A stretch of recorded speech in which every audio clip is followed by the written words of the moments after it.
The airport departure board flickered again. Delayed. Canceled. Delayed. The electronic letter scrambled and reformed like a broken promise, announcing nothing except more waiting. A groan rippled through Terminal C as if the building itself were tired of lying. Beyond the floor-to-ceiling windows, snow fell in thick, relentless sheets. The runway lights blurred into soft, shapeless halos, swallowed and reshaped by the storm. Wind howled against the glass, rattling metal frames and sending a low vibration through the floor. Every gust felt like a reminder. You're not going anywhere. Inside, the lounge had stopped feeling like a temporary stop and started feeling like a camp for the stranded. Bodies sprawled across every available surface. Travelers slumped against walls, their necks bent at painful angles. Children whimpered from exhaustion, too tired even to cry properly. A man argued loudly with a gate agent whose face had gone blank hours ago. Near the charging stations, passengers hunched over their phones like addicts, guarding power outlets as if they were veins of gold. The air smelled like recycled oxygen-burnt coffee, damp wool coats, and that specific kind of desperation that comes from having absolutely no control over your circumstances. Vivian Harrington entered the lounge with the brisk efficiency of someone used to winning against obstacles. Her tailored coat, designer bag, and leather briefcase marked her as someone who did not normally find herself stranded in public waiting areas. She moved through the chaos with her phone pressed to her ear, heels clicking sharply against the floor, her voice controlled, but tight. "No, I understand the situation," she said, pacing between a man asleep on his luggage and a family spread across 4 chairs. "But I need you to understand mine. The presentation is scheduled for 9 a.m. If I'm not there, we lose the account. Find me another route. Charter if you have to." She listened, her jaw tightened. A sharp tap ended the call. Vivian exhaled through her nose and scanned the lounge for 2 seats together. Behind her, moving like a small shadow, came Irene. The 7-year-old clutched a purple backpack to her chest, as if it were a life preserver. Her dark hair had fallen across her face, and she walked with her eyes locked on her mother's heels, careful not to lose them in the crowd. When Vivian stopped abruptly, Irene nearly collided with her legs. "Sit here," Vivian instructed, pointing to 2 chairs near the windows. "I'm going to find us something to eat." Irene sat without a word. She placed her backpack on her lap and stared at the snow battering the glass. Her small hands gripped the straps so tightly her knuckles turned white. 15 minutes later, Vivian returned with a cardboard box containing 2 wilted sandwiches, a pale container of salad, and 2 bottles of water. She set it down on the armrest between them. "I know it's not what you wanted," she said, already tired, "but everything else is closed. Eat something." Irene looked at the food like it didn't belong to this world. She didn't reach for it, didn't move at all. "Irene," Vivian's voice sharpened, "I don't have the energy for this right now. Just eat." The girl's fingers tightened on her backpack. Her gaze remained fixed on a distant point beyond the windows. Around them, the lounge grew louder. A toddler screamed. Someone dropped a suitcase with a hollow bang. A group of college students laughed too loudly at something on a phone screen. With every sound, Irene seemed to shrink further into herself. Her shoulders hunched. Her breathing became shallow. When a man nearby slammed his carry-on shut with violent snap, Irene flinched so hard she knocked the water bottle off the armrest.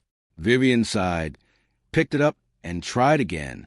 "Sweetheart, I need you to work with me here. Can you at least try?" But Irene had already gone somewhere Vivian couldn't reach. Her eyes were glassy, unfocused. She was present in body only. Across the lounge, near the entrance, Finn Carter adjusted the radio on his belt and surveyed the crowd with the practiced eye of someone who had learned to notice what others ignored. The blue security uniform hung slightly loose on his lean frame. Dark circles shadowed his eyes. He'd been on shift for 8 hours already, and the storm showed no signs of mercy. His phone buzzed.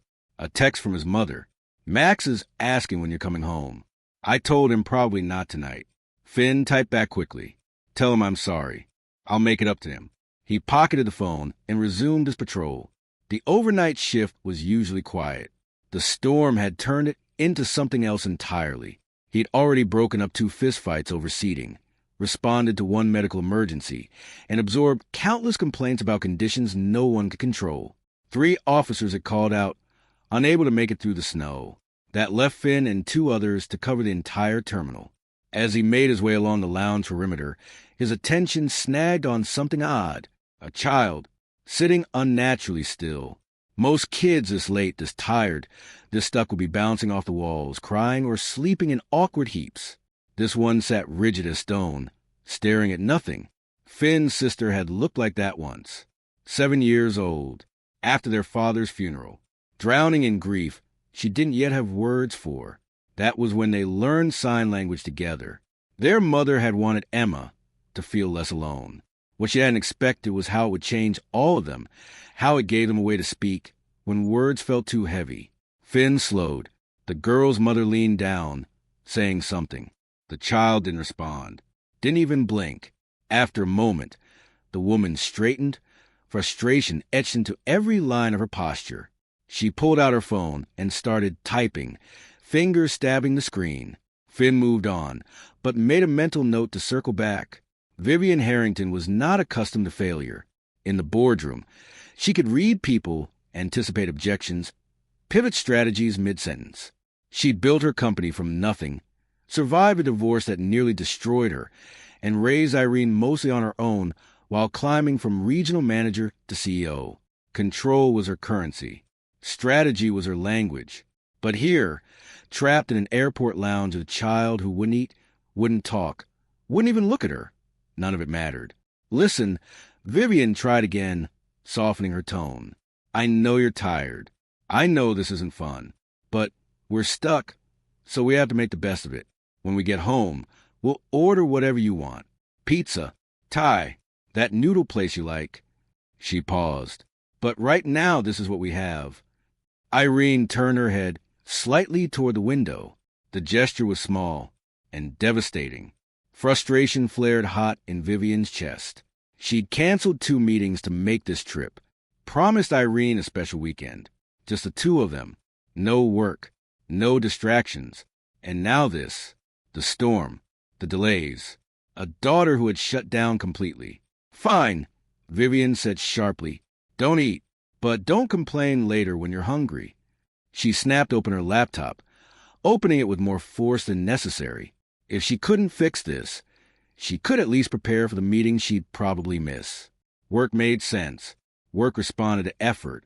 20 minutes later, Finn returned on his second circuit. He dealt with a spilled coffee, redirected a lost family, confiscated a bottle of whiskey from a man who'd already had too much. When he reached the windows section again, the girl was still motionless, still silent. But this time, Finn noticed her fingers. They were moving, tiny, unconscious gestures. Cold, scared, fragments of a language she probably didn't know she was using. Finn stopped walking. That changed everything. He approached slowly and stopped a respectful distance away. The woman looked up, instantly defensive. Evening, ma'am, Finn said quietly. Officer Carter. Just checking in. Everyone okay here? We're fine, Vivian replied. Just waiting like everyone else. Rough night for travel.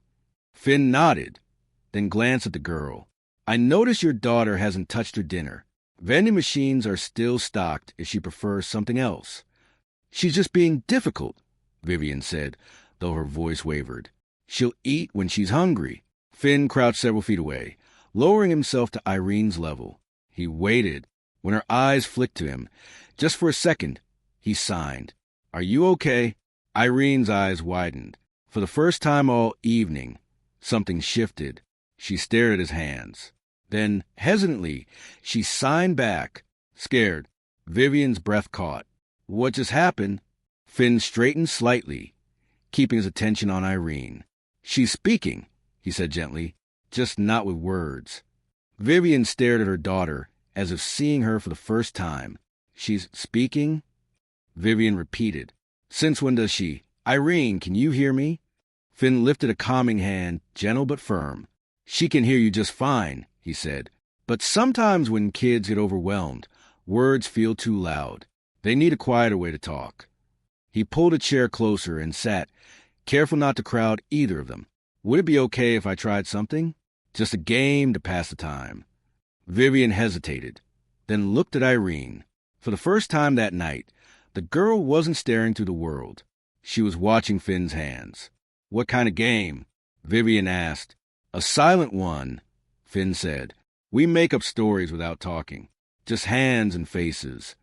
He looked at Irene and signed. Want to try? Irene nodded. The game began simply. Finn signed animals, and Irene guessed. Bird, cat, fish. Each correct answer earned a tiny smile, fragile but real. Then they switched roles. Irene signed objects around the lounge, and Finn guessed. Chair, cup, phone, suitcase. Vivian forgot about her laptop entirely. She had never seen her daughter this engaged, this present. Where did you learn this? Vivian asked quietly. My sister, Finn replied. She's deaf. We grew up signing. After a few rounds, Finn shifted the game. New rule, he signed. Now we tell stories about what people are doing. Irene scanned the lounge with new purpose. She pointed at a businessman slumped in the corner, mouth open, man sleeping. Loud. Finn grinned. Good. Who else? She pointed to a woman pacing by the windows. Talking. Walking. Angry. Excellent, Finn signed. Harder one. Someone doing something complicated. That was the moment everything changed. Irene's gaze swept the lounge carefully. Methodically, her hands paused mid-sign. Then she began again, slow, deliberate, man walking circles, looking around, touching bags, leaving, coming back. Finn's pulse quickened.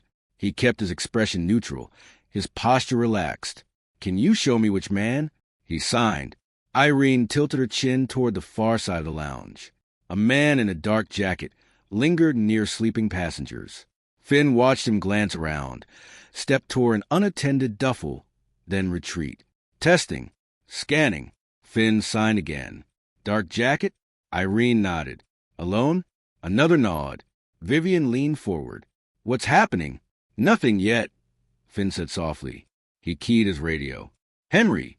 Swing west side of the lounge. Eyes on a man in a dark green jacket. Black cap. Copy, came the reply. Finn turned back to Irene. You did great. Now we pretend we don't see anything. Irene nodded. The man moved again. This time, he targeted an older gentleman asleep, laptop bag half unzipped.